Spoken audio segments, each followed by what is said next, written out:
আসসালামু আলাইকুম এভরিওয়ান। আমরা চলে এসেছি অ্যান্ড্রয়েডের নতুন আরেকটি ইন্টারেস্টিং প্রজেক্ট নিয়ে। এই প্রজেক্টটা আমরা ম্যাপ এবং ফায়ারস্টোর নিয়ে কাজ করব। তো ম্যাপের প্রজেক্ট সাধারণত আমরা সহজে খুঁজে পাই না। আ আম সেজন্য আমি চিন্তা করলাম যে আমি একটা ম্যাপ নিয়ে প্রজেক্ট তৈরি করতে পারি কিনা। যদিও অত বড় কিছু না, বাট হচ্ছে আ আমাদের বেসিক বা ইন্টারমিডিয়েট লেভেলে এই প্রজেক্টটা অনেক কাজে আসবে। চাইলে আপনারা আপনাদের পোর্টফোলিওতে দিতে পারবেন এরকম একটা প্রজেক্ট।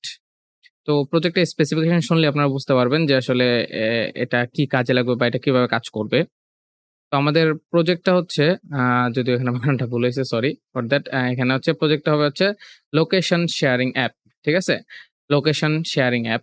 তো এটার স্পেসিফিক ইনস্ট্রাকশনটা যদি আমরা দেখি, বলা হয়েছে যে build an app that allows user to share the Real time location with friend. মানে আমরা আমাদের যে আমরা যদি লগইন বা রেজিস্টার করি তখন আমাদের লোকেশনটা অটোমেটিক্যালি আ আমাদের প্রোফাইলের সাথে চলে আসবে। দেন Firebase Authentication ensure the your privacy। আমাদের যে Firebase Authentication আছে এটা এনশিওর করবে আমার প্রাইভেসিটা। আমাকে ছাড়া অন্য কেউ আমার লোকেশন বা আমার আইডেন্টিটি চেঞ্জ বা কিছু করতে পারবে না। এটা হচ্ছে Firestore Database store location data. আমাদের যে লোকেশনটা পাবো ওই লোকেশনটা স্টোর করবে কে? আমাদের Firestore Database। Show all location on Google Maps using markers. তো আমাদের দেখবেন যে আমরা Google Maps এ ঢুকলে একটা লাল মার্কার্স তৈরি হয় যে কার লোকেশন কোথায় আছে। তো এখানে আমরা কি করব, যখন আমি লোকেশনে ক্লিক করব, ম্যাপে ক্লিক করব, তখন আমাকে ওভারঅল যে আমাদের যে ইউজার গুলো ছিল সবগুলো ইউজারের লোকেশনটা আমাকে ওখানে মার্কার দিয়ে শো করবে। ঠিক আছে? তো এখানে এরপরে যে অ্যাপ্লিকেশন ডেসক্রিপশন এটা পড়লে আরো ক্লিয়ার হয়ে যাবে যে আসলে প্রজেক্টটা কি হবে। অ্যাপ্লিকেশন ডেসক্রিপশনে বলা হয়েছে যে application will start with login and register screen. হয় লগইন বা রেজিস্টার স্ক্রিন দ্বারা স্টার্ট হবে। দেন আমি লগইন বা রেজিস্ট্রেশন করার পর অথেন্টিকেশন শেষ করার পর সে কি করবে? আমার এই যে that current devices current on last location, current or last location should be detected. মানে আমি লগইন বা রেজিস্ট্রেশন করার সাথে সাথেই সে লোকেশনটা ডিটেক্ট করে ফেলবে। And user information should be saved on the database. এই লোকেশনটা এবং আমার ইউজার ইনফরমেশন কি বলা আছে এখানে, ইউজার নেম অ্যান্ড আমাদের যে আ ইমেইল আছে, ইমেইলটা সহ লোকেশনটা সহ ৩ টে জিনিস স্টোর হবে। After that the user should land on a page where all the user will be shown in recycler view. So আমরা আমাদের যে মেইন পেজটা আছে যেখানে আমাদের সবগুলা ইউজারের ডাটা থাকবে। তো ওখানে আমাদের চলে যাবে একটা রিসাইকেলার ভিউতে, এগুলো এড হবে। Each item will show the user name and email address. ঠিক আছে? তো ইচ আইটেম আমাদের এগুলা শো করবে এবং লোকেশনটাও থাকবে নিচে।